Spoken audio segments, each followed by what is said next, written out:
Bom, gente, o que é a cinética química? Nós estudamos, né, ao longo aí do ano, a termoquímica. A termoquímica, ela é a parte aí da química que vai estudar as trocas de calor envolvidas, né, nas reações químicas, nos processos de mudanças de estado físico e também nos processos de dissolução. Mas falando especificamente das reações químicas, enquanto a termoquímica ela vai estudar essas trocas de calor que ocorrem durante esses processos químicos, a cinética ela vai estudar a velocidade, a rapidez dessas reações e principalmente, que geralmente é o que é mais cobrado, né, os fatores que influenciam nessa velocidade. Por exemplo, se eu estou num laboratório, eu sei que uma reação química ela é muito lenta, o que eu posso fazer para poder melhorar a rapidez dessa reação? Ou, se ela é muito rápida, o que eu posso fazer para diminuir? Então, a cinética química, ela está acoplada à termoquímica, né? Tanto que muitos conceitos da termoquímica nós vamos precisar aqui, principalmente o conceito do ΔH, mas a cinética ela vai estudar justamente isso, tá? A rapidez, a velocidade das reações e o que é principal, os fatores que influenciam nessa velocidade, né? Que acaba sendo aí o mais cobrado de vocês na prova, tá? Eu coloquei para vocês, ó, cinética química é a parte da química que estuda a velocidade das reações e os fatores que nelas interferem, tá bom? Então, termoquímica e cinética química caminham juntos, né? Porque acaba que uma depende da outra. Para a gente começar a aula da cinética química, nós vamos falar da teoria das colisões e do complexo ativado. É uma teoria que vai nos mostrar, a nível microscópico, como que ocorrem de fato as reações químicas, né? A gente já estudou lá na termoquímica que quando a gente tem uma reação química, a gente tem quebra de ligações nos reagentes. Esses átomos, né, eles vão ficar livres para fazer novas ligações, então nos produtos a gente tem a formação de ligações. Lembrar que quebra de ligação é sempre um processo endotérmico, enquanto formação de ligações são processos exotérmicos. E aí essa teoria das colisões do complexo ativado vai mostrar para a gente, de fato, como que a nível microscópico se processam as reações químicas. Bom, a primeira coisa que a gente tem que entender são quais as etapas, né, que uma reação segue para poder ocorrer. A primeira dessas etapas, como nós já sabemos, é a quebra das ligações devido ao contato entre os reagentes. Então, os reagentes, né, as partículas reagentes, elas têm uma certa energia cinética, né, que está relacionada à energia dos seus movimentos. O contato, o choque entre essas partículas reagentes é o que vai, de fato, mover, dentre algumas condições, né, a quebra dessas ligações. É importante a gente saber que nem todo contato entre os reagentes vai promover, de fato, quebra das ligações. Tá? Existem critérios para isso acontecer. O rearranjo, né, como eu acabei de falar, então, uma vez que os átomos ficam livres após a quebra da ligação, esses átomos precisam se rearranjar, ou seja, formar novos arranjos atômicos que dão origem a novas substâncias, ou seja, que dão origem aos nossos produtos. Até que então ocorre a formação de novas ligações. Ok? A gente tem basicamente essas três etapas aí para uma reação química acontecer. A gente tem a quebra das ligações devido à colisão entre as partículas reagentes. Após essa colisão, a gente tem um rearranjo atômico que vai dar origem às novas ligações químicas que vão ser aí originando os nossos produtos. Então, eu coloquei aqui para vocês uma reação química entre o dióxido de nitrogênio e o monóxido de carbono, formando o monóxido de nitrogênio e o dióxido de carbono. Tá? Eu coloquei aqui para vocês um desenho microscópico mostrando o dióxido de nitrogênio colidindo-se com o monóxido de carbono. Essa colisão vai levar à formação de um complexo, que nós vamos ver daqui a pouco. Seguidamente, dentro dessas três etapas que nós vimos, levar à formação dos nossos produtos. Tá? Então, resumindo as etapas de uma reação, basicamente o que acontece é colisão entre os reagentes, formação de um complexo intermediário, que nós vamos estudar daqui a pouco, e dando tudo certo, porque a gente vai ver que nem sempre acontece isso, a gente tem a formação dos nossos produtos, ok? Bom, o que diz para a gente essa teoria das colisões? Essa teoria das colisões, ela nos diz o seguinte: somente colisões frontais em que a energia cinética relativa das partículas é superior a um determinado valor crítico, denominado energia de ativação, resultam em reação química. O que isso quer dizer, pessoal? O tempo todo, as partículas reagentes estão colidindo, mas nem sempre essas colisões entre as partículas reagentes, de fato, levará à formação de produtos. Por quê?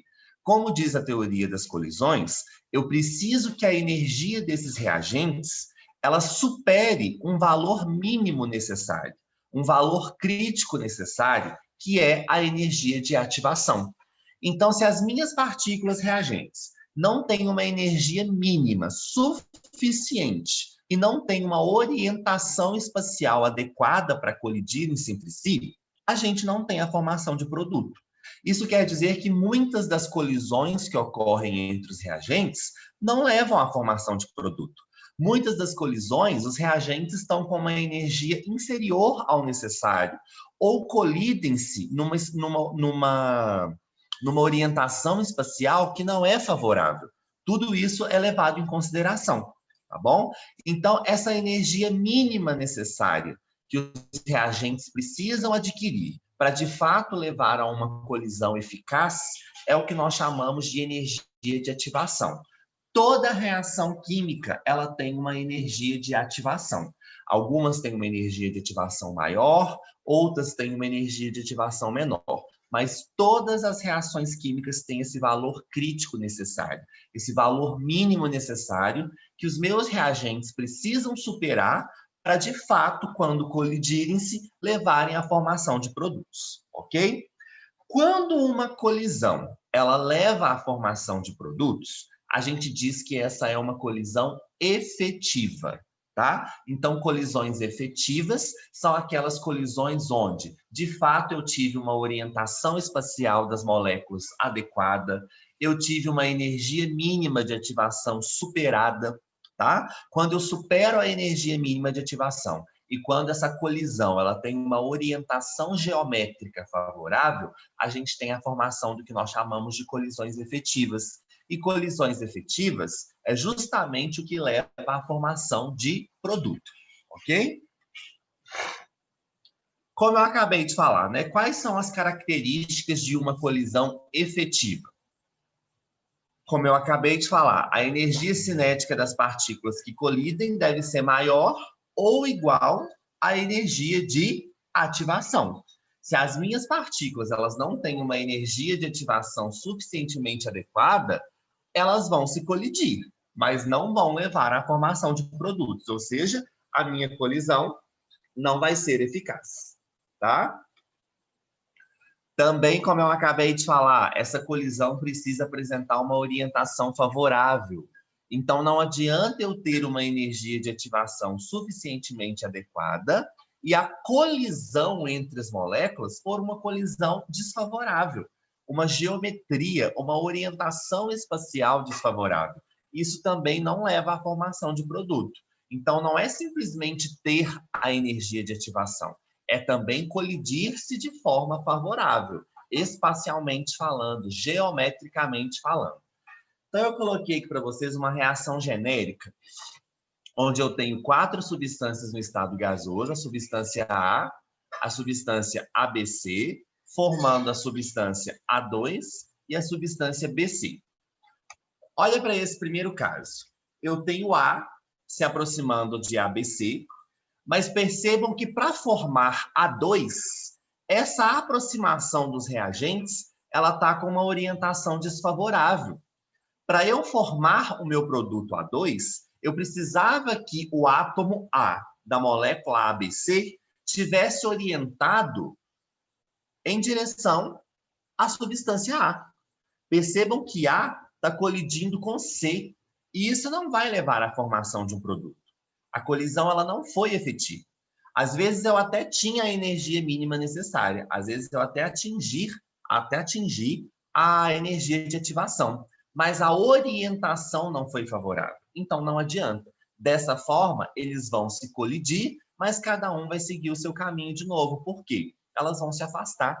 Foi uma orientação não favorável. Geometricamente falando, essa colisão não foi favorecida, mesmo que eu pudesse ter a energia de ativação necessária, tá? Então, como que seria uma orientação favorável, né, para nós formarmos o produto A2?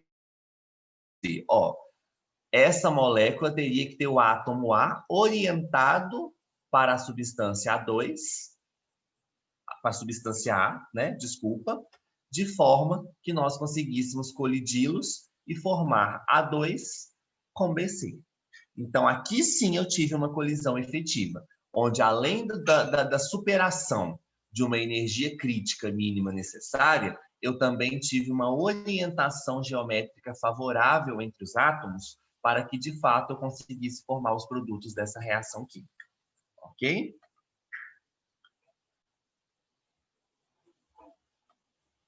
Teria geometrias moleculares mais favoráveis? Depende da molécula, Brenner, porque são várias geometrias, né?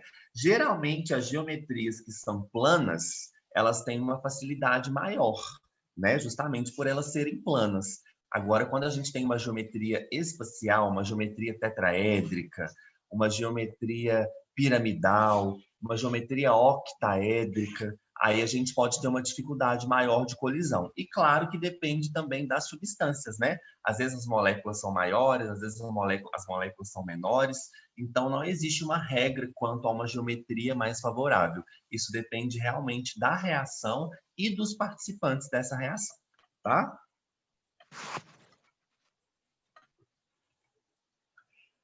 Bom, e aí? Antes de formar os nossos produtos, a gente forma um complexo intermediário. Não é colidir, formou produto. Não. Antes da formação de produtos, a gente forma o que nós chamamos de complexo ativado, que é um complexo energeticamente muito alto e, portanto, é extremamente instável, tá? Então, quando a gente tem os reagentes colidindo-se entre si, antes de formar os produtos, nós vamos para uma etapa de energia superior, uma etapa onde eu vou formar uma estrutura extremamente instável, que é o nosso complexo ativado. Então, a energia cinética mínima necessária, que vai permitir a colisão entre os reagentes, elas vão originar para a gente esse complexo ativado. E essa energia mínima da colisão dos reagentes, que vai levar à formação do complexo ativado, é o que nós chamamos de energia de ativação. Então, a energia de ativação é a energia mínima necessária que permite uma colisão entre os reagentes, originando o complexo ativado. Então, olha só, eu tenho aqui uma reação entre gás hidrogênio e gás flúor, cujo meu objetivo é formar ácido fluorídrico. Percebam que se essa colisão for uma colisão favorável, antes de formar as moléculas de ácido fluorídrico, eu formo um complexo H2F2, que é justamente esse complexo ativado, que é um complexo de energia alta e extremamente instável. Esse complexo ativado, pessoal, ele é formado, na verdade, para dar tempo dos átomos se reorganizarem, porque não é simplesmente colidir, formar ligação. Colide e exige-se um tempo para que essa colisão seja eficaz e as ligações químicas consigam, de fato, ser formadas. Só que como ele é um complexo com uma energia muito alta, ele é muito instável. Então, das duas, uma. Ou o complexo ativado é formado e dá tudo certo, a gente forma um produto, ou o complexo ativado é formado, mas, por exemplo, a orientação não foi favorável, volta a ser reagente de novo. Então, o complexo ativado é uma etapa intermediária para fiscalizar, digamos assim, se de fato aquela colisão ela foi eficaz, tanto em termos energéticos, quanto em termos de orientação. E a energia mínima necessária que eu tenho que alcançar para formar o complexo ativado é o que nós chamamos de energia de ativação. É essa energia mínima necessária que toda e qualquer reação química precisa assumir para, de fato, formar o complexo ativado e, de fato, formar as substâncias produtos, se de fato teve a colisão eficaz em termos de geometria também.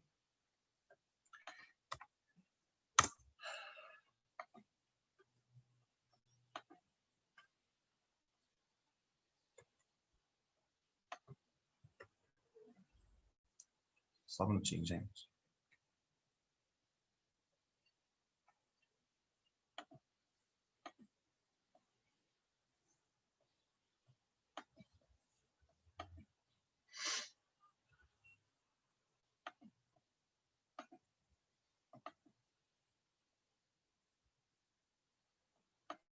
Ai, gente, a apresentação sumiu, peraí.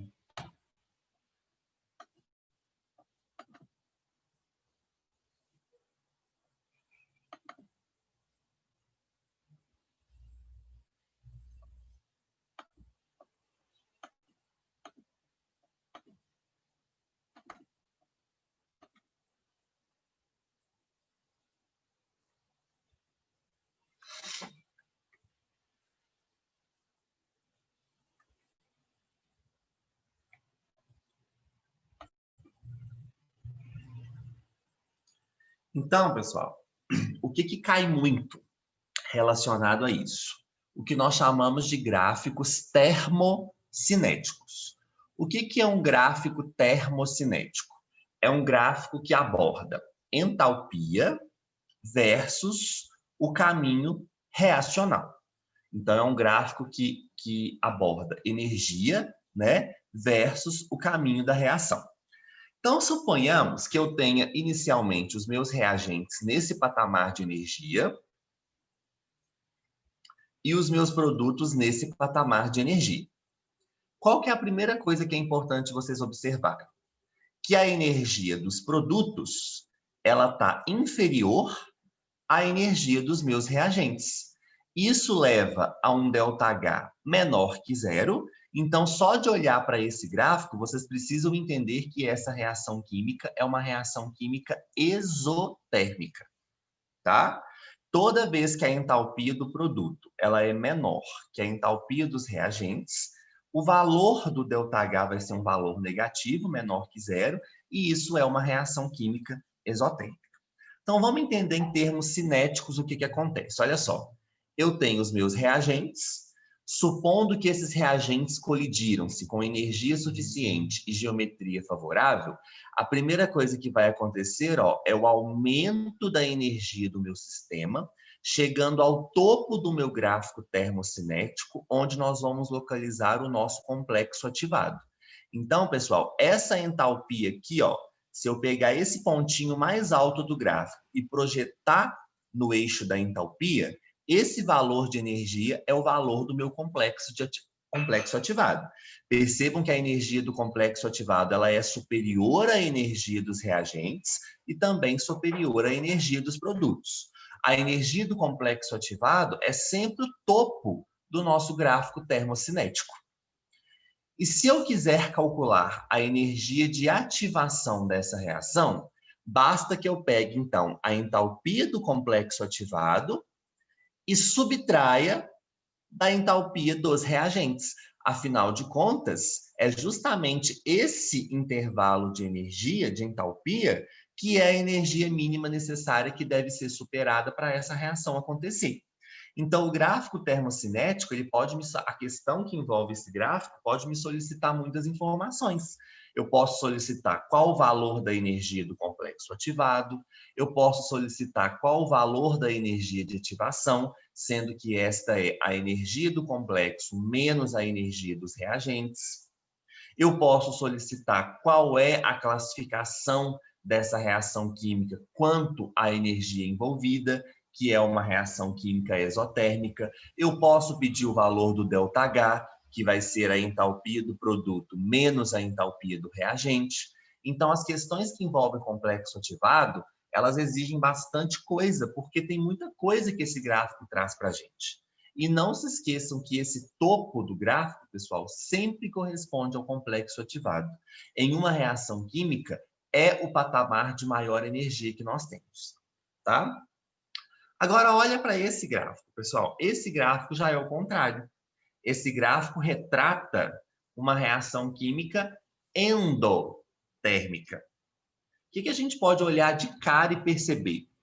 As reações químicas endotérmicas, elas são mais lentas. Elas exigem uma energia de ativação muito maior do que as energias de ativação das reações o quê? Exotérmicas. Olha como que eu tive que alcançar uma energia muito maior na reação endo do que na reação exo. A energia de ativação de um processo químico endotérmico é muito maior do que de um processo químico exotérmico. Por isso que as reações endotérmicas elas são mais lentas, tá? E por que esse processo é endotérmico?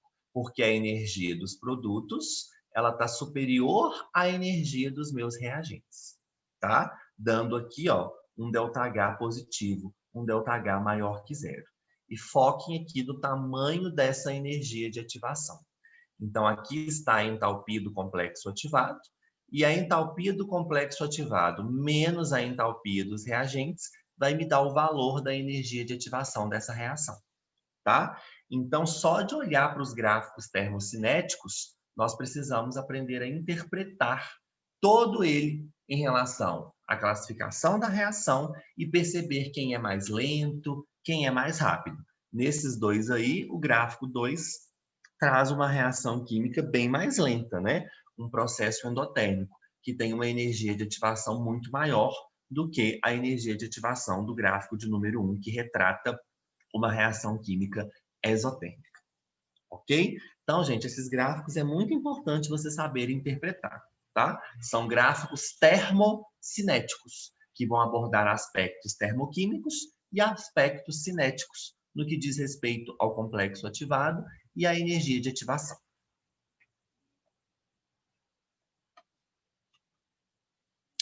Bom, gente, quando eu olho para um gráfico termocinético e eu vejo apenas um complexo ativado, eu digo que essa reação é uma reação elementar. O que é uma reação elementar? É uma reação que ocorre em uma única etapa. Se essa reação é uma reação que ocorre em uma única etapa, então eu vou ter a presença de apenas um complexo ativado.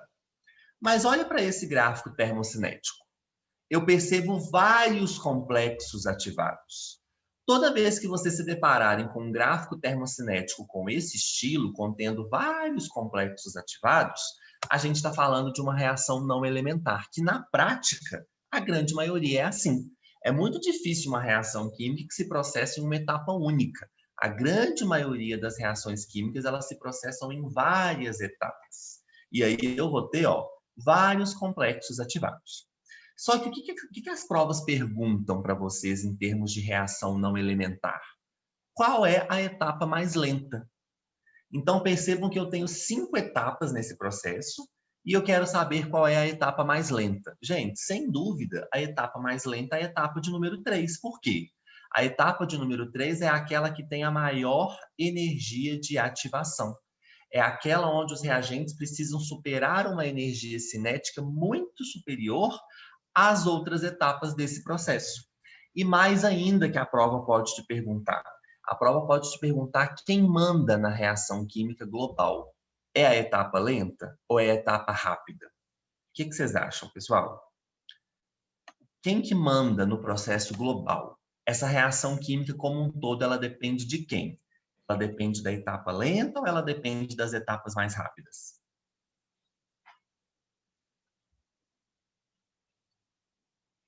Da etapa lenta. Tá, pessoal? Todo processo químico, ele depende da etapa lenta. Por quê? É muito simples. Enquanto essa etapa não acontecer, as outras também não vão se processar, tendo em vista que ela é a mais lenta de todas. Tá? Então, sempre que uma prova te perguntar qual etapa determina a velocidade de uma reação, é sempre a etapa lenta. Porque não importa que as outras etapas sejam rápidas, enquanto a lenta não se processar completamente, as outras também não se processam. Então, eu dependo da rapidez da etapa lenta para falar da rapidez do meu processo global. Ok? Então, quem tem a maior energia de ativação é a etapa mais lenta, e é justamente essa etapa lenta que determina a velocidade do processo global. Sempre que vocês virem um gráfico termocinético com esse perfil, saibam que vários complexos ativados significam uma reação não elementar, ou seja, uma reação que ocorre em várias etapas. Ok?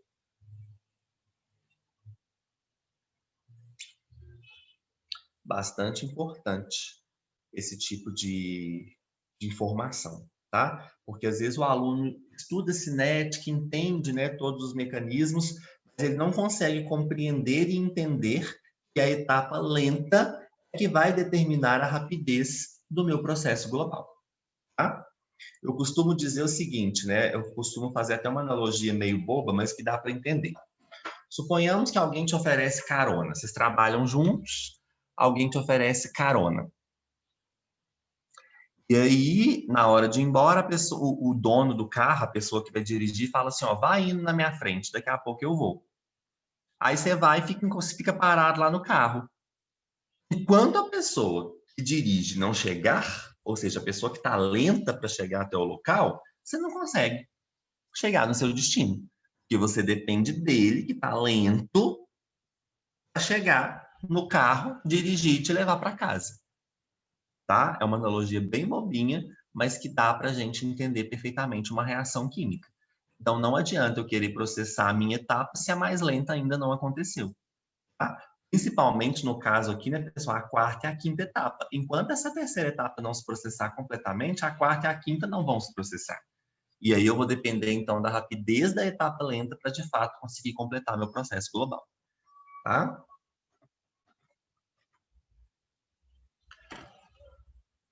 Aqui está mostrando, né, pessoal, reagentes formando o complexo ativado, que é um complexo intermediário com bastante energia, e dando tudo certo, a formação de produtos. Aqui eu coloquei alguns exemplos de colisões desfavoráveis para formar H2 e I2, né?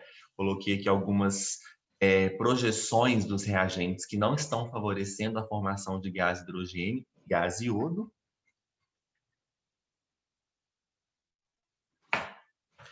E aí, uma das coisas que eu considero mais importante para a gente na cinética, são os fatores que influenciam na velocidade das reações químicas.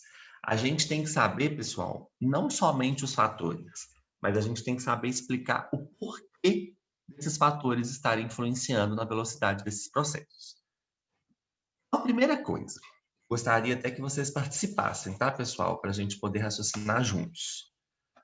Por que a concentração dos reagentes ela é um fator importante para aumentar ou diminuir a velocidade, a rapidez da minha reação química?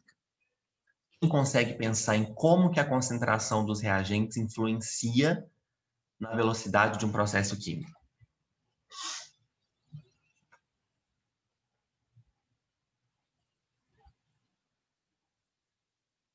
Suponhamos que eu estou lá fazendo uma reação química, ela está muito lenta.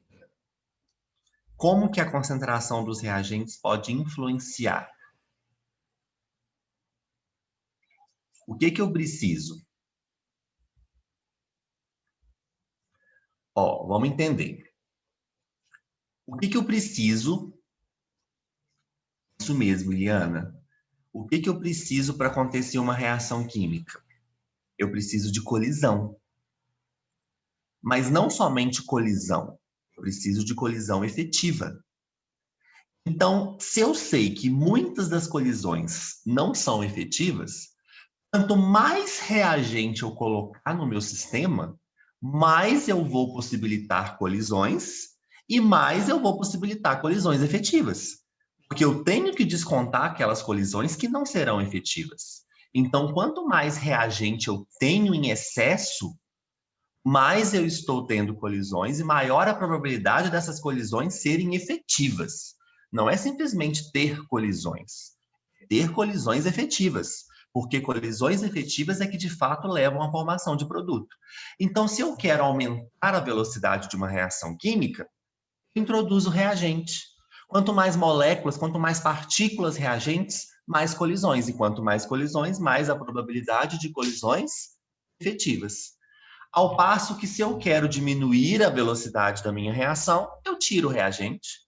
Porque se eu tiro o reagente, eu diminuo as colisões, consequentemente, diminuo a possibilidade de colisões efetivas. Então, é dessa forma que a concentração dos reagentes vai influenciar na minha velocidade, tanto para aumentá-la quanto para diminuí-la. Tudo em torno das colisões. Tá? Pressão. Quando a gente fala de pressão, a gente está se referindo geralmente a substâncias que estão no estado gasoso, né? Não cabe muito falarmos de aumento ou diminuição de pressão em substâncias que estão líquidas ou sólidas, né? Quando a gente fala de pressão, a gente está se referindo geralmente a reagentes que estão no estado gasoso. E como que a pressão ela vai influenciar nesse processo?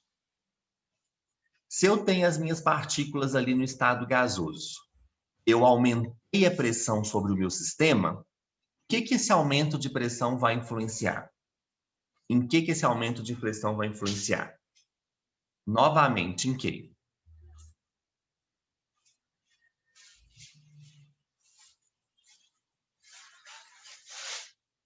Quando eu aumento a pressão, eu estou aproximando as minhas partículas reagentes. E quanto mais próximas, mais elas têm probabilidade de se colidirem. E quanto mais elas se colidirem, mais a probabilidade dessas colisões serem efetivas. Então, os fatores que influenciam na velocidade das reações, eles giram todo em torno da teoria das colisões. A gente sempre explica pela teoria das colisões. Cada um tem a sua peculiaridade, mas todos vão atuar dentro da teoria das colisões. Tá? Temperatura. Como que a temperatura pode influenciar na rapidez de uma reação? Quando eu aumento a temperatura, por exemplo, eu estou aumentando o quê? Proporcionalmente. Eu estou aumentando a energia cinética. Lembra que temperatura, né, a energia cinética é proporcional à temperatura. Quanto maior a temperatura, maior a energia cinética. Então, se eu estou aumentando a temperatura do meu sistema, consequentemente aumentando a energia cinética dos meus reagentes, eu estou favorecendo mais colisões. E com mais colisões, eu estou favorecendo colisões efetivas, provavelmente. Mais produtos eu formo. Tá? Estado físico dos reagentes. Isso aqui é muito importante, né? Existem estados físicos que são mais reacionais, existem estados físicos que têm uma dificuldade maior para reagir. Geralmente, substâncias no estado gasoso reagem melhor, por quê?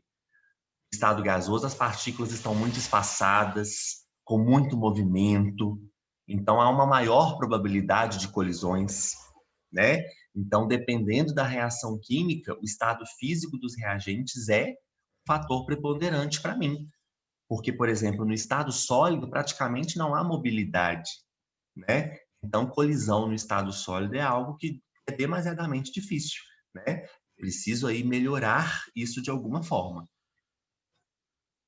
A superfície de contato, gente. Por exemplo, se eu tenho um comprimido, eu ponho ele para reagir inteiro, a reação química ela demora um pouco mais para acontecer. Mas se eu amassar, se eu pulverizar um comprimido, eu percebo, por exemplo, numa reação de efervescência, que essa reação ela vai ser muito mais rápida. Eu vou observar a formação de gases, né, principalmente CO2, de uma forma muito mais acentuada, porque a superfície de contato com o meu reagente ela está maior. Se eu tenho um comprimido inteiro, esse mesmo comprimido, né, ou seja, o estado é o mesmo, sólido, mas esse mesmo comprimido com uma superfície de contato maior, isso favorece também o aumento da velocidade da minha reação química.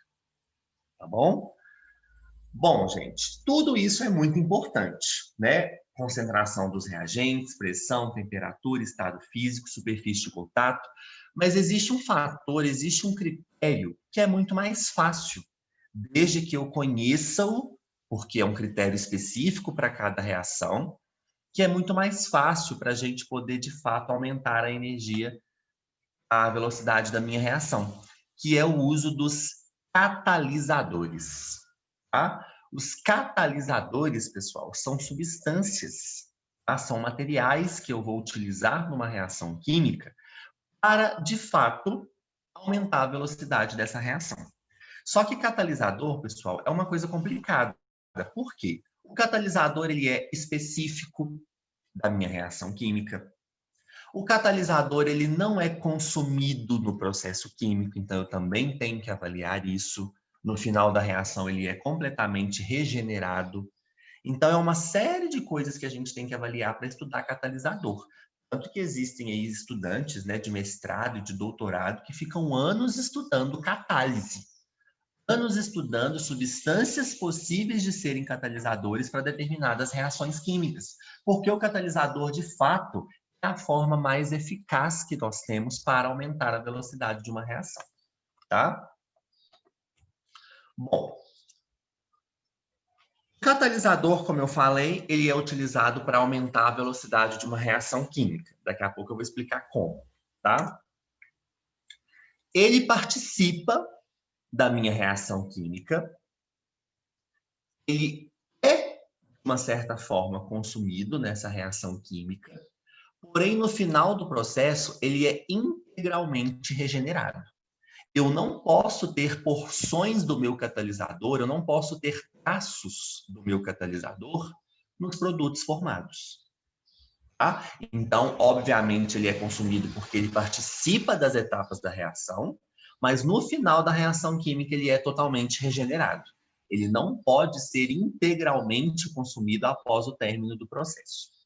Então, isso é que gera a dificuldade do catalisador, né? Eu preciso estudar a reação química, estudar os seus mecanismos, para saber, de fato, qual o melhor catalisador a ser utilizado nesse processo, tá? Se eu estou falando, por exemplo, de um processo reversível, um processo que envolve equilíbrio químico, e eu decido usar um catalisador, saibam que a atuação desse catalisador é a mesma, tanto na reação direta quanto na reação inversa. Tá? O catalisador, num processo reversível, ele não preferencia uma etapa. Ele age da mesma forma, tanto no processo direto da reação, quanto no processo inverso. Tá? Importantíssimo. O catalisador ele não vai alterar os valores da entalpia dos reagentes, não vai alterar os valores da entalpia dos produtos e, consequentemente, já que não alterou a entalpia de produto nem de reagente, não vai alterar o valor do ΔH. Isso é muito cobrado em prova, porque muitos alunos pensam assim: se ele está diminuindo a velocidade da reação, então eu vou ter uma mudança do ΔH. Não. Por que eu não mudo o ΔH? Porque a energia do reagente do produto continua a mesma. Eu vou mostrar isso para vocês num gráfico. Tá? E aí, o que a gente escuta muito, principalmente na biologia, quando vocês vão estudar, por exemplo, enzimas, né, que são catalisadores biológicos. Geralmente, o professor de biologia passa para vocês uma informação. A biologia, tudo bem, mas aqui para a química a gente tem que tomar cuidado, tá? Principalmente para fazer uma questão de química, uma prova de química que envolve esse assunto. O que o professor de biologia geralmente fala? Até mesmo alguns de química também. O catalisador diminui a energia de ativação da reação, fazendo com que a mesma ocorra mais rapidamente. Gente, não é possível diminuir a energia de ativação. Lembra que eu falei no início da aula? Energia de ativação ela é específica a cada reação. Eu não consigo mudar o valor de energia de ativação. É um valor fixo, específico para cada processo químico. O catalisador, ele faz o seguinte, ele procura uma nova rota. O catalisador, ele acha um novo caminho reacional que tem uma energia de ativação menor. Ele esquece aquele caminho convencional onde a energia de ativação seria muito grande e procura uma nova rota que tem uma energia de ativação menor do que a rota convencional daquela reação não catalisada.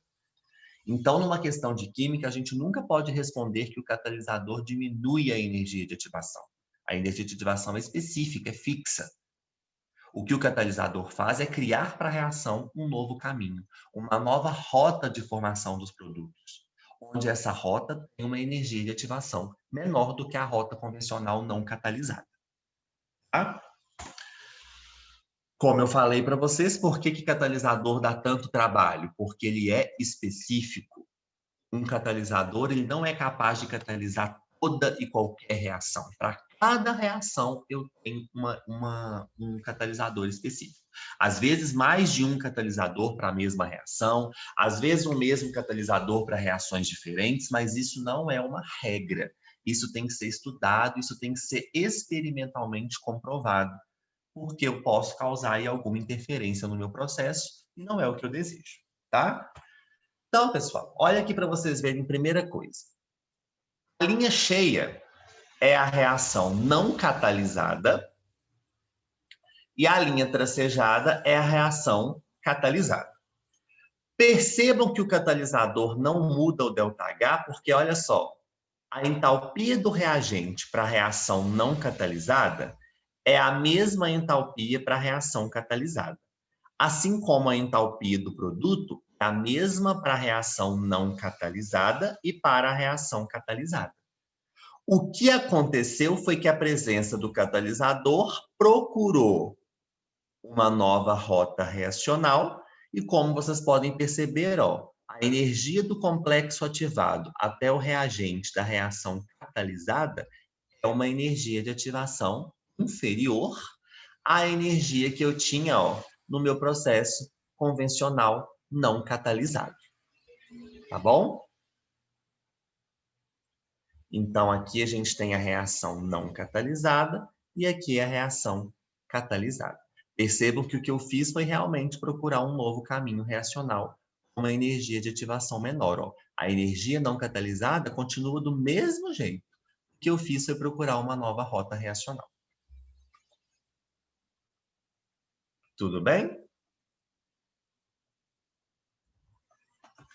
Deu para entender, pessoal, essa parte introdutória da cinética química? Então, vocês têm que saber o que é o estudo da cinética, saber sobre teoria das colisões e complexo ativado, saber quais são as condições para que eu tenha, de fato, uma colisão efetiva, entender o que é complexo ativado e energia de ativação, entender e saber explicar, à luz da teoria do complexo ativado, os fatores que influenciam na velocidade, na rapidez dessas reações químicas, e quando se tratar de um catalisador, entender a influência do catalisador, o que ele altera e o que ele não altera, e saber interpretar um gráfico termocinético de uma reação catalisada e de uma reação não catalisada. Tudo certo? Ô, Sandro, ali na parte de reação inversa seria o produto no lugar do reagente, o reagente no lugar do produto?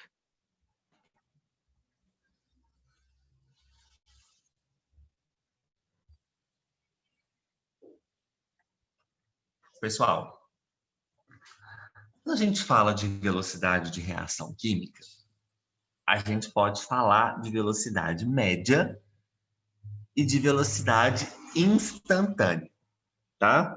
A velocidade média de uma reação química, ela vai ser definida sempre como a variação na quantidade de alguma coisa, que eu vou mostrar daqui a pouco, dividida pela variação do tempo em que essa reação química ela demorou para se processar. A variação dessa quantidade pode ser a variação da quantidade de matéria, ou seja, do número de mols ao longo do processo, Se for substância no estado gasoso, pode variar o volume, pode variar a concentração molar, pode variar uma série de coisas, depende do que a questão está utilizando como critério. Então, sempre que você precisa calcular a velocidade média de uma reação química, você vai calcular a variação da quantidade de algum parâmetro da sua reação, dividido pela variação do tempo, né? O tempo final menos o tempo inicial. O tempo em que demorou para ocorrer a reação química. Tá? Resumindo, né, a gente pode dizer, por exemplo, que a velocidade média é a variação da concentração de reagentes ou produtos dividido pela variação do tempo, ou a gente pode dizer que a velocidade média é a variação da concentração final menos a concentração inicial, dividido pelo tempo, né, pela variação do tempo em que essa reação demorou para se processar. Bom, existem alguns tipos de velocidade média. Tem a velocidade média que eu posso olhar o processo global, e tem a velocidade média, por exemplo, dos reagentes, né, de consumo dos reagentes. A velocidade média de formação dos produtos depende do que a questão está pedindo. Então, olha só para vocês verem a velocidade média de consumo dos reagentes. Suponhamos que eu quero calcular a velocidade média de consumo do gás nitrogênio. Como que eu faço para calcular? Vai ser a variação da concentração de gás nitrogênio dividido pela concentração, dividido pelo tempo, né, em que essa reação química demorou a se processar. Vocês têm que concordar comigo que a velocidade de consumo de N2, ela vai ser um valor negativo. Por quê? Porque se o N2 é um reagente, está sendo consumido. Isso significa que a sua concentração final é menor do que a sua concentração inicial. Então, sempre que a gente fala de velocidade média dos reagentes, por mais que a gente costume usar módulo, né? O módulo tira o sinal negativo, por mais que a gente utilize o módulo, a gente precisa saber interpretar o que é esse velocidade negativa. Se uma questão te dá uma tabela com o valor de uma velocidade negativa, você intuitivamente tem que interpretar que isso se refere à velocidade de consumo de um reagente. Porque é justamente o reagente que no final do processo tem uma concentração final menor em relação ao que eu tinha no início. Tá?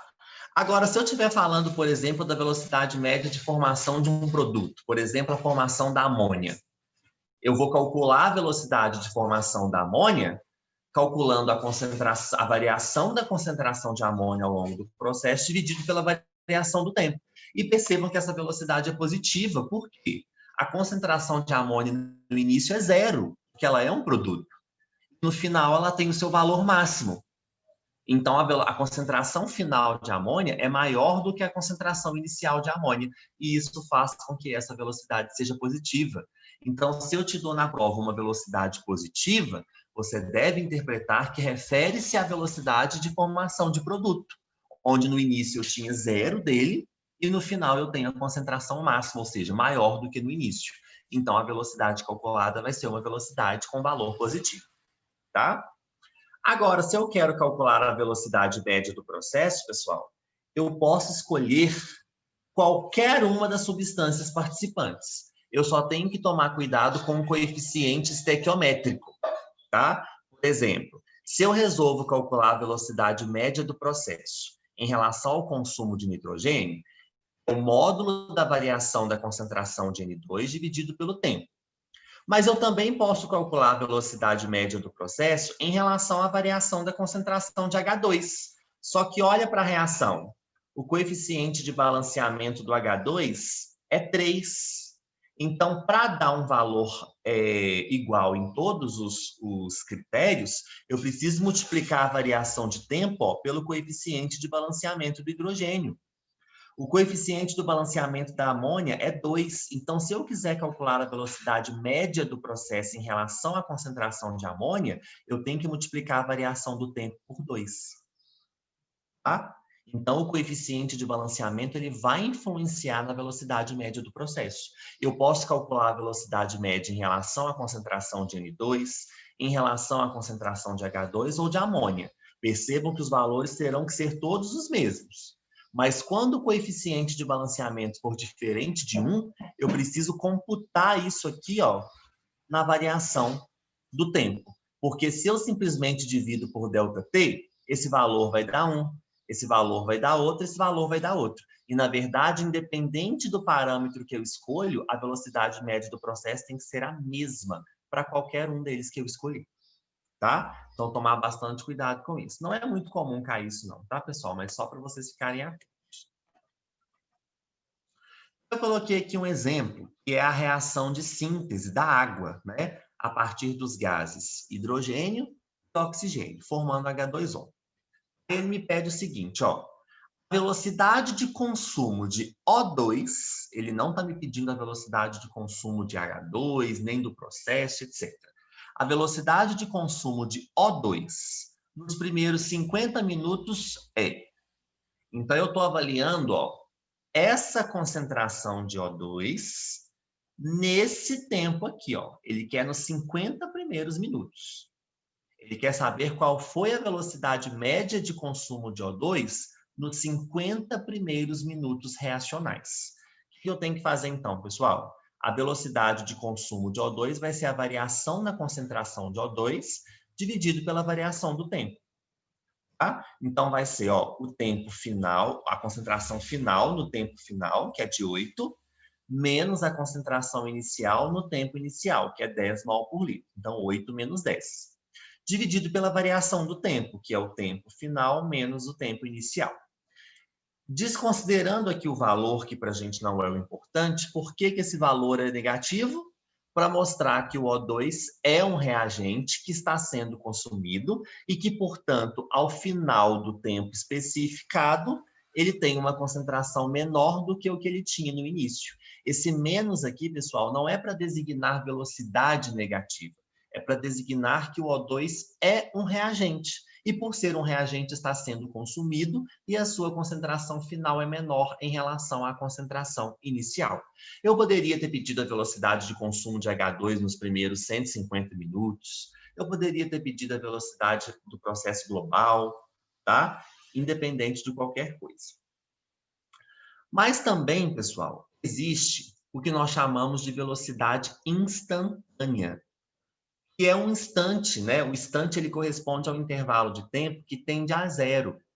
Então, por exemplo, quando você olha para o velocímetro de um carro e fala qual é a velocidade, aquela não é a velocidade média. Quando você olha para o velocímetro de um carro em movimento e fala assim, eu estou a 60 km por hora, essa é a velocidade instantânea. É a velocidade que você se encontra naquele instante, tá? Isso aqui eu pulei, pessoal, que é uma questão aberta da UFMG, precisa preocupar com isso aqui não, tá? Mas o que eu quero mostrar para vocês? A velocidade instantânea de uma reação química, ela pode ser verificada nos gráficos, só um minutinho, ela pode ser verificada nos gráficos através da inclinação da reta tangente. Para você saber a velocidade instantânea de uma reação, você tem que traçar uma reta tangente ao seu gráfico. Sendo que reta tangente, pessoal, é aquela que toca o gráfico em um único ponto. Vocês vão entender o que eu estou querendo dizer. Mas antes de falar delas especificamente, eu trouxe aqui para vocês uma coisa que eu acho muito legal. Olha só. Sempre que vocês veem uma reta com inclinação positiva ou com inclinação negativa, isso aqui ajuda até para a física, né? Para aqueles gráficos de MRU, MRV. Sempre que seu gráfico é uma reta, você está falando de um gráfico de velocidade versus tempo, tá? E essa reta, mesmo com inclinação positiva ou negativa, isso significa velocidade constante. E diferente de zero, porque ela está o quê? Ou aumentando ou diminuindo. Sempre que você olhou para um gráfico de velocidade versus tempo e viu uma reta, independente de qual seja a sua inclinação, positiva ou negativa, o que você tem a dizer sobre essa velocidade? Que ela é constante. Só que ela é diferente de zero, tá? Quando você vê uma reta com inclinação igual a zero, paralela ao eixo do tempo, você tem uma velocidade constante que é exatamente igual a zero. O tempo está passando e a velocidade continua zero, tá? Se você tem curvas descendentes ou ascendentes, significa que você tem uma velocidade diferente de zero, é uma velocidade que varia, ok? E eu ainda posso constatar que ela diminui ao longo do tempo. Então, curvas descendentes ou ascendentes mostram velocidade variável e diferente de zero, diminuindo com o passar do tempo. Toda vez que eu tenho uma curva descendente ou uma reta descendente, eu falo que isso é consumo de reagente. Toda vez que eu tenho uma curva ascendente ou uma reta ascendente, eu falo que isso é velocidade de formação de produto. Então, esses tipos de gráficos que podem aparecer para a gente, é importante a gente saber.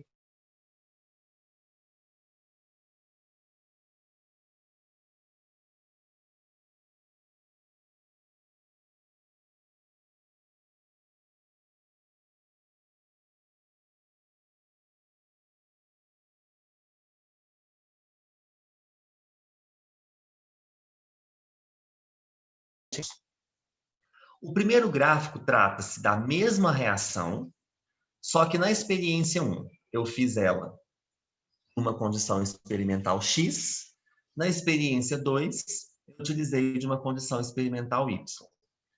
Qual dessas duas reações se processou com maior velocidade?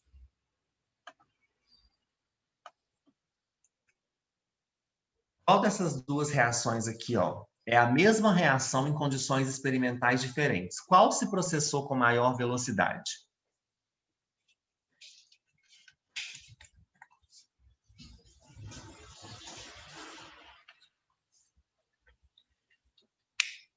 Perguntou isso, gente, vocês vão olhar a inclinação da reta.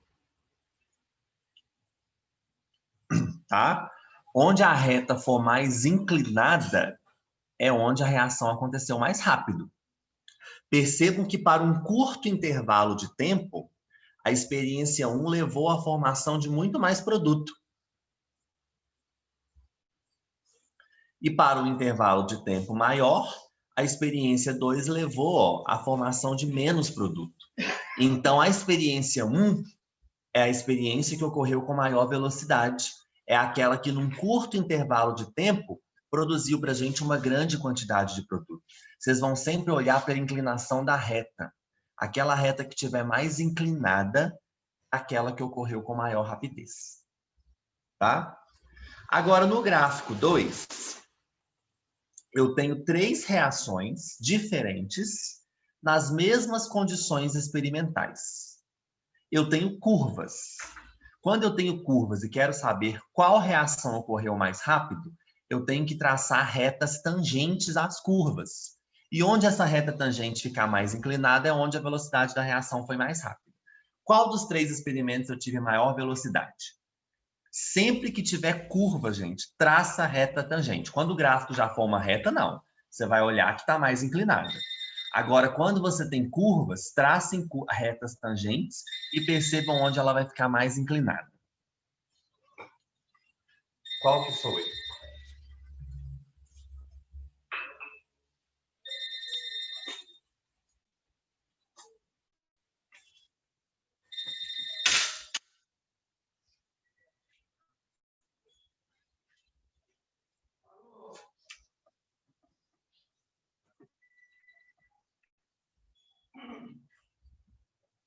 Exatamente.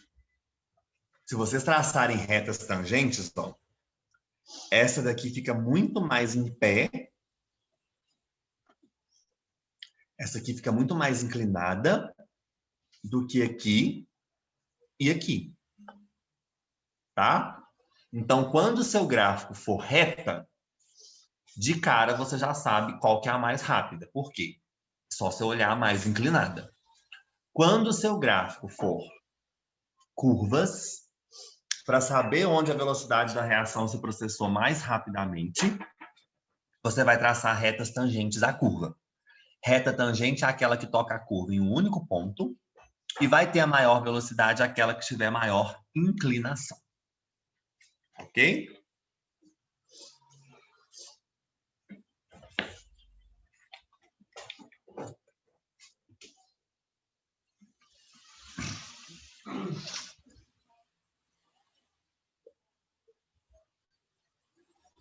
Outra coisa que a questão pode perguntar para vocês, dando uma olhada nesse gráfico aqui, gente. Qual dos 3 experimentos não pode ser um processo reversível? Qual dos 3 experimentos, 1, 2 ou 3, não pode ser um processo reversível?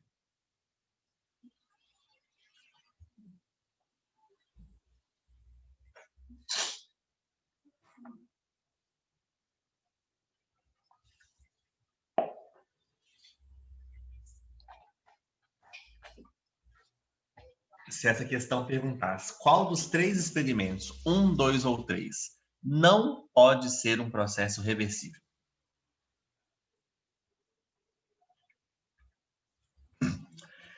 Seria a 1, Fernanda. Por quê? Perceba que o gráfico está tocando no eixo do tempo. Dessa forma, a concentração de A, né, do reagente, está zero.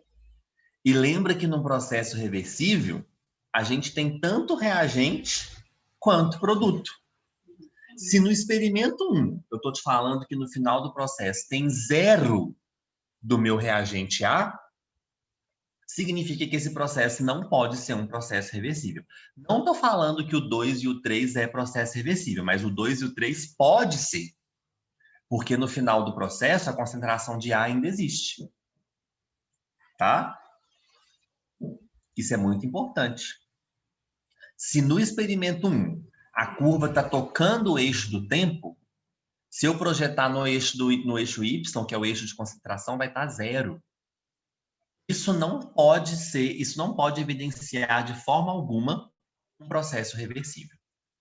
Ok? Outra coisa. Por que que eu sei que A, aqui ó, concentração de A.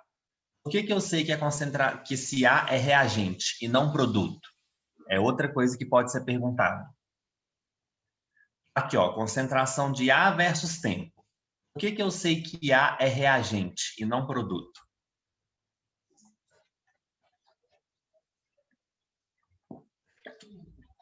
Simplesmente, Brenner, porque ao longo do tempo a sua concentração diminuiu. Toda vez que ao longo do tempo a concentração cai, é porque é consumo de reagente. Foi o que nós vimos aqui. Ok? Sempre que eu tenho uma curva descendente, é velocidade de consumo de reagente. Tá? Então, olha como que um gráficozinho simples desse pode te perguntar. Qual dos experimentos ocorreu com maior velocidade? Traça a reta tangente. Qual dos 3 experimentos não pode ser um processo reversível? O experimento 1, porque no final do processo tem zero do reagente A. E um processo reversível tem que ter tanto reagente quanto produto no mesmo sistema, em equilíbrio. Por que que A é reagente e não é produto? Porque ao longo do tempo a sua concentração diminuiu. Então, gente, esses gráficos de cinética química, de equilíbrio, eles trazem muita informação para a gente. E aí, no Enem, por exemplo, como você já vai ter visto todo o conteúdo, né? Eles misturam tudo. Então, numa mesma questão, cobra cinética, cobra equilíbrio, cobra tudo. Porque está tudo correlacionado. Quando eu falo de um processo reversível em equilíbrio, eu tenho fatores cinéticos, eu tenho fatores termoquímicos. Lembra que a gente estudou o princípio de Le Chatelier, que o ΔH influencia lá no aumento da temperatura para saber se vai deslocar para o lado endotérmico, para o lado exotérmico. Então, como é uma prova, e considerando que você viu todo o conteúdo, numa mesma questão ele cobra vários assuntos. Tá? Então, é bastante importante. Só recapitulando. Se for reta, não tem que traçar nada. A própria inclinação da reta já te disse. Tá? No caso de uma reta ascendente, com velocidade de formação de produto. Tá? Significa que foi formação de produto. Se fosse uma reta descendente, consumo de reagentes. Curvas descendentes, consumo de reagente. Curvas ascendentes, formação de produtos. Tá bom?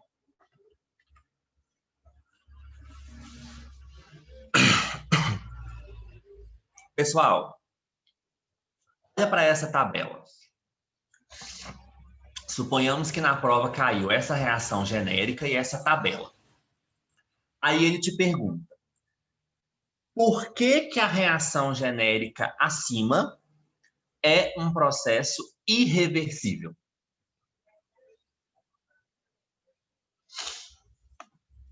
Já caiu muito isso no Enem. Eles darem uma tabela com várias concentrações e aí eles perguntam, pode-se afirmar que o processo acima genérico é um processo irreversível, pois...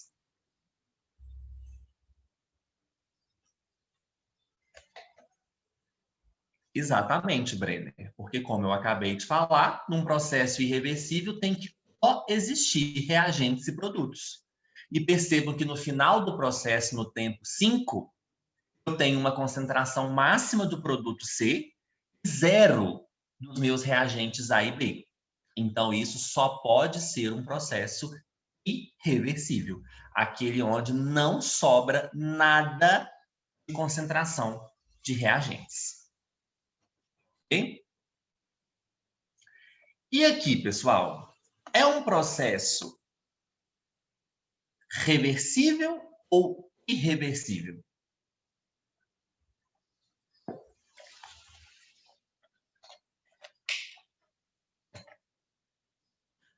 Essa reação genérica aí é um processo reversível ou irreversível? Aí que tá a pegadinha, Brenner.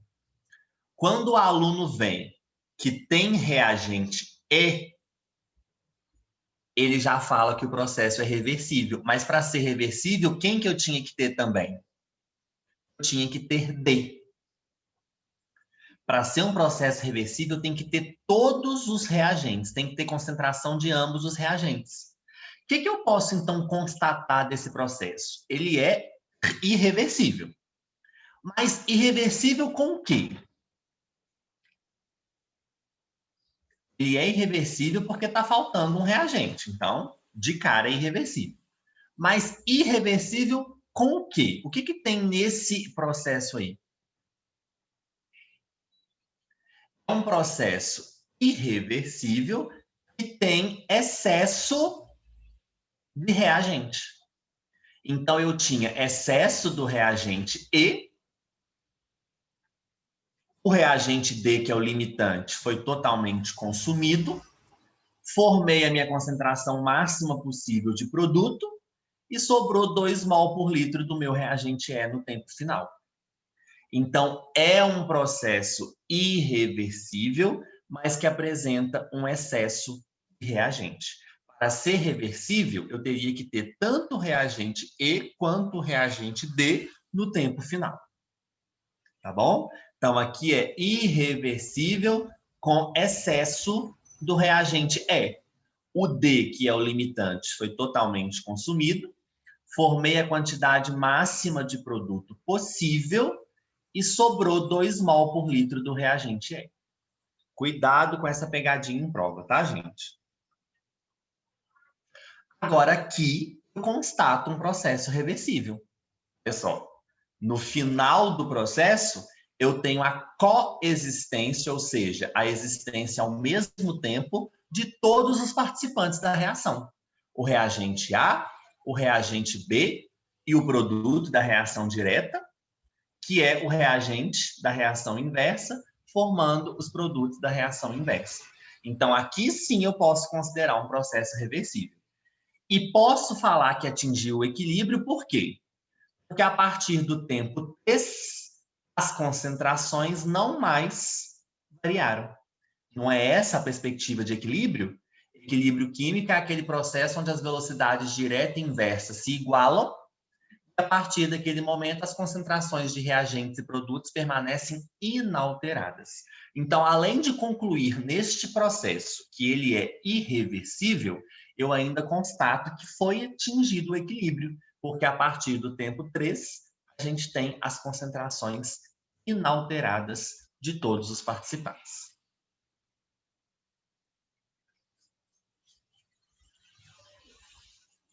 Deu para entender, pessoal? Alguém gostaria de tirar alguma dúvida? Alguma coisinha aí que não ficou clara?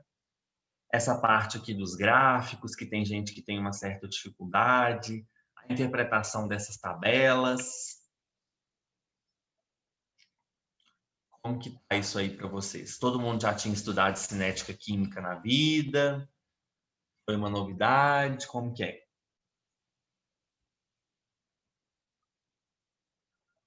É bem tranquilo, né, pessoal? Bem tranquilo mesmo. Cinética química tem caído na prova mais voltado para a parte de catalisadores mesmo, tá? Então, perguntando sobre catálises. Posso, Luísa? Vamos lá. Luísa perguntou sobre os processos irreversíveis.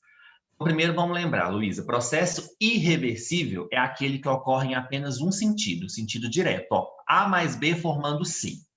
Se fosse irreversível, o C teria que formar A e B de novo, ok?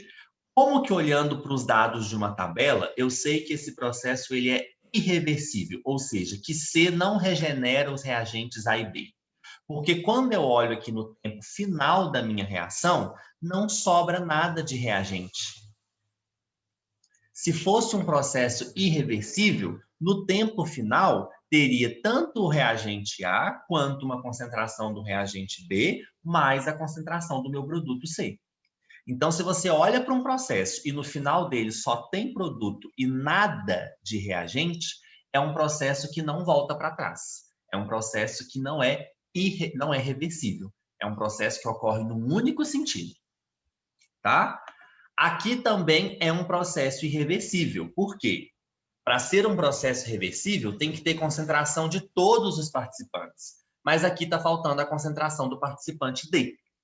Isso significa, então, que é um processo irreversível, que ocorreu num único sentido, mas que tinha um excesso do meu reagente E. A característica principal de um processo que é reversível é aquele que no final você tem todos os reagentes e produtos em concentrações. Então, olha só, no final do processo tem 4 mol por litro de A, 2 mol por litro de B e 18 mol por litro de C. Quando no final do processo tem concentração de todo mundo presente, isso é um processo reversível que ocorre nos dois sentidos. Mas se você olha para uma tabela, vê que está faltando, tem 0 de um reagente ou 0 de todos os reagentes, isso caracteriza um processo irreversível, aquele que ocorre em um único sentido.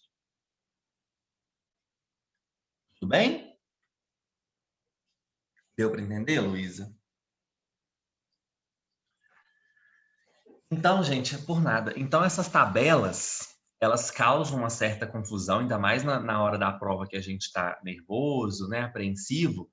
Então, tem que saber interpretar, sabe? Tem que saber ter um discernimento para a gente olhar, tomar cuidado com os gráficos, saber quando que é consumo de reagente, quando que é formação de produto. Os gráficos termocinéticos, tá, gente? É uma das coisas que eu acho mais importantes da cinética química, que é a gente saber olhar para o gráfico, saber se é endotérmico, saber se é exotérmico, saber localizar a energia do complexo ativado e a do reagente para calcular a energia de ativação do processo, tá? E entender, obviamente, isso daqui e saber explicar quais são os fatores que influenciam na velocidade das reações químicas e, de fato, como explicar esse processo. Tá? Não somente decorar, não somente saber, mas também saber explicar o processo.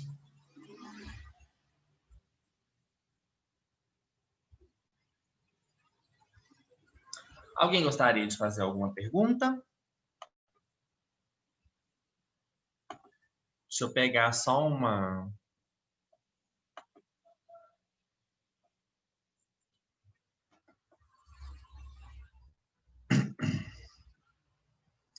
Pegar aqui um exercício.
processados.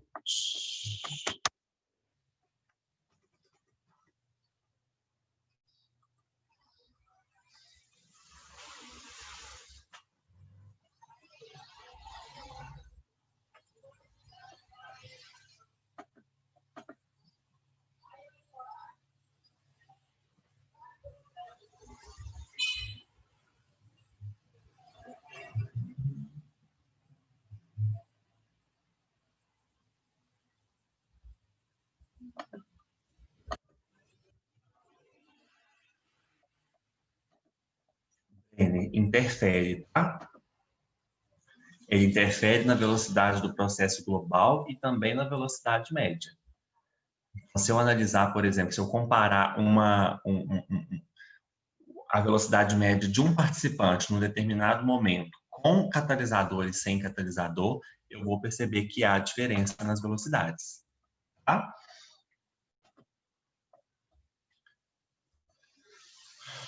Olha aqui, pessoal, questão de número 1, para a gente fazer.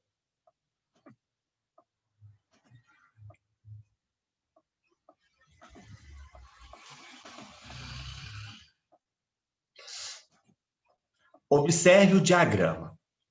Então, você tem aqui um gráfico termocinético. Por que eu sei que é um gráfico termocinético? Porque ele trabalha com entalpia versus o tempo, né, o caminho da reação. Esse gráfico mostra a variação de entalpia no decorrer de uma reação química a pressão constante, em que as espécies representadas por 1 se transformam naquelas representadas por 2. Com relação a essa reação, todas as alternativas estão corretas, exceto... Vou dar aí 2 minutinhos para vocês responderem, tá?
Vamos lá?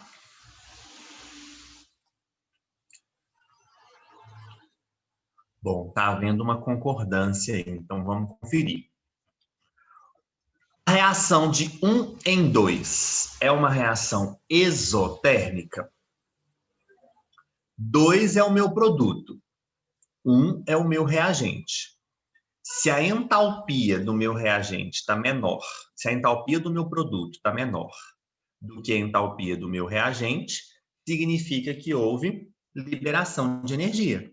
Então, caracteriza um processo exotérmico. Letra B. A conversão de 1 em 2 ocorre com diminuição da entalpia do sistema? Sim, a entalpia do produto numa reação exotérmica é menor que a entalpia do reagente. A energia de ativação de 1 formando 2 é menor do que a de 2 formando 1? Lembra que eu falei para vocês, ó?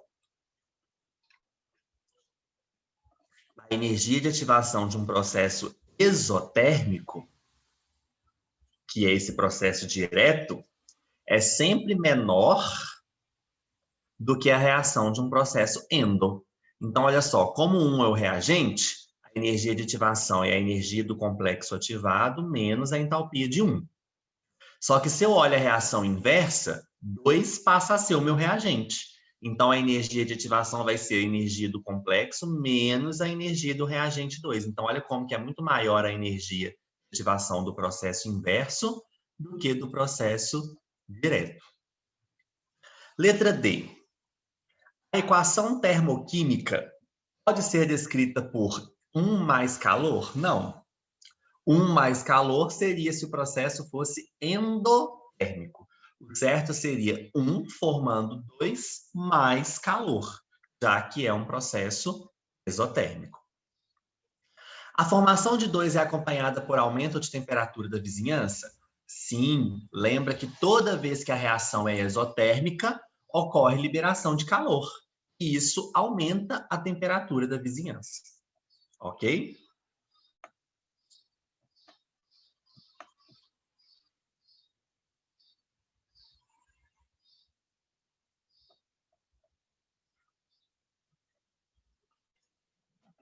Questão de número 4. A hidrólise do brometo de metila pode ser representada pela equação e pelo gráfico a seguir. Com relação a essa reação, assinale a alternativa que contém a afirmação incorreta.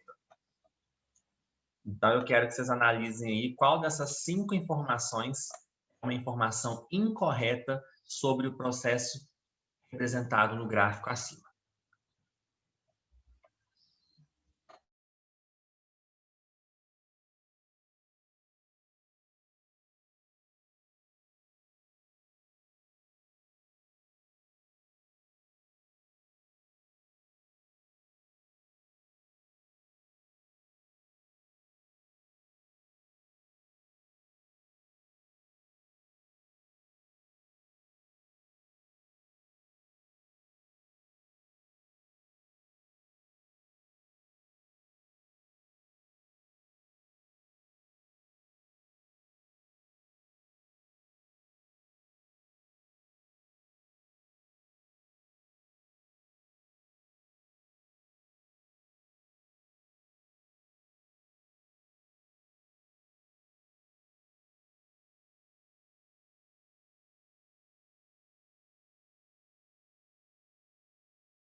Vamos corrigir?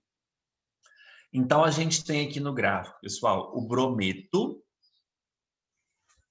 de metila reagindo com 2 mols de água, formando metanol mais íon hidrônio e brometo, Br-, né? E parece que essa reação está sendo catalisada, ó, por iodeto, por I-. Então, vamos lá. Com relação a essa reação, assinale a alternativa que contém informação incorreta. O íon iodeto é catalisador da reação que se processa com liberação de calor? Bom, se a entalpia dos meus reagentes é maior do que a entalpia dos meus produtos, nós sabemos que, de fato, é uma reação exotérmica. E o iodeto está, sim, atuando como catalisador aqui, ó. Perceba que na minha equação química, ele não está nos reagentes, ele está em cima da seta, mas aqui no gráfico a gente mostra ele como se estivesse reagindo, ó, mostrando que, de fato, ele é catalisador. E olha que interessante, no final do processo, ele é totalmente regenerado, tá? Perceba que a gente forma algumas substâncias, ó, contendo iodo, né? Mas no final do processo, esse iodeto está totalmente regenerado. Então, de fato, ele é o catalisador da reação e ela é exotérmica, ela ocorre com liberação de calor. Letra B. E4 é a energia de ativação do catalisador, que é o íon iodeto.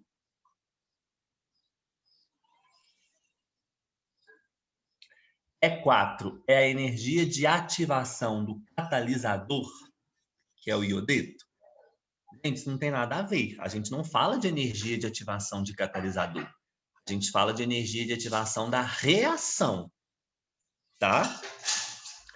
E3 é o abaixamento de energia de ativação devido ao catalisador. Espera aí. Gente, eu tô ruim para enxergar.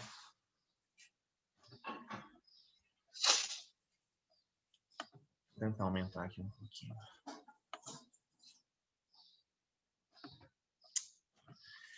E3 é o abaixamento de energia de ativação devido ao catalisador. Olha só, pessoal.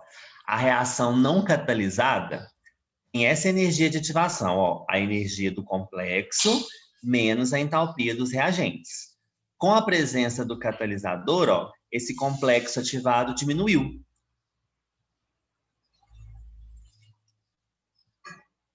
E5 é a variação de entalpia da reação, que é exotérmica. Certinho, ó. Entalpia do produto menos a entalpia do reagente é justamente a diferença aqui, ó. E5. E1 é a energia de ativação sem catalisador.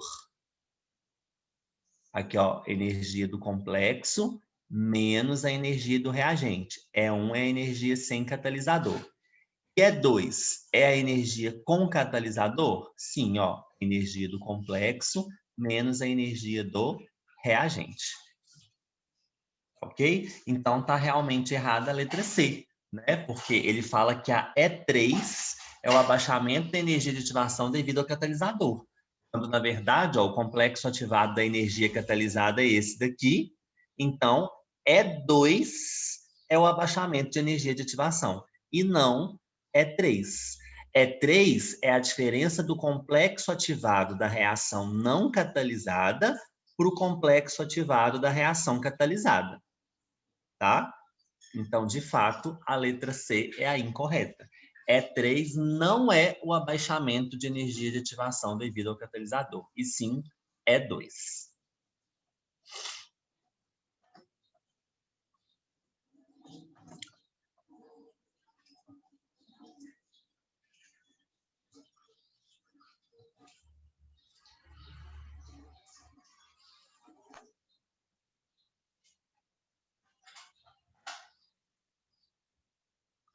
Espera aí, gente.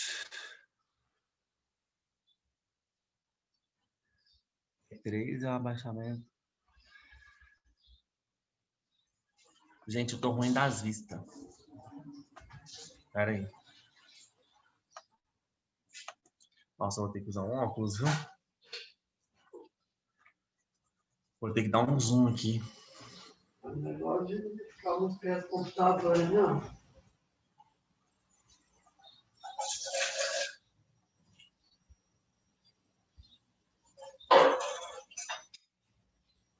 Dá um zoom aqui. Eu tenho uma raiva desse zoom.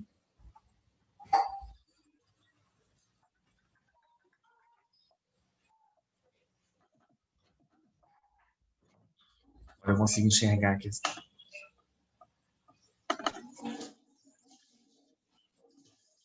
Como é que é, Williane?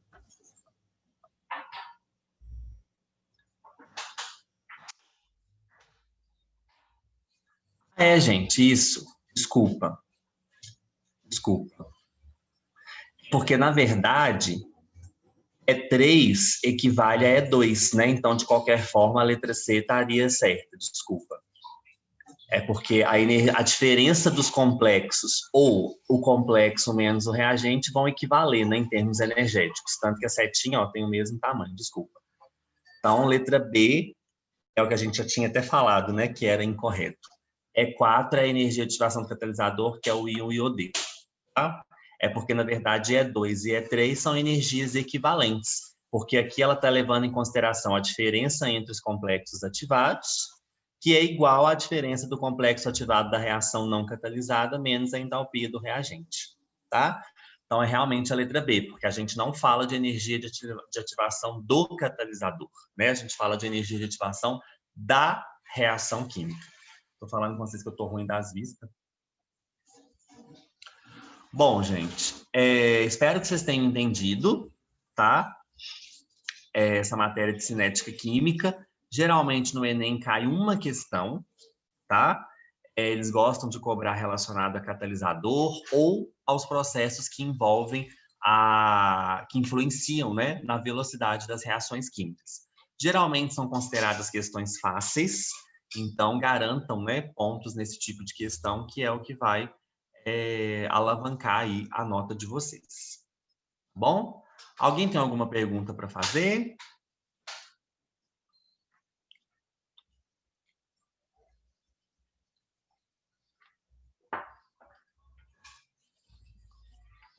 Gostaria de tirar alguma dúvida aí?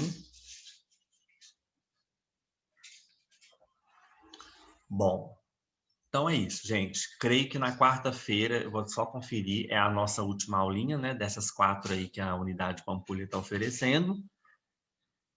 E espero que vocês tenham aí um bom fim de semana, estudem. Agora vocês têm aula, né? 10 horas de filosofia. E até mais. Qualquer dúvida, estou à disposição, tá? Obrigado vocês, gente. Até mais.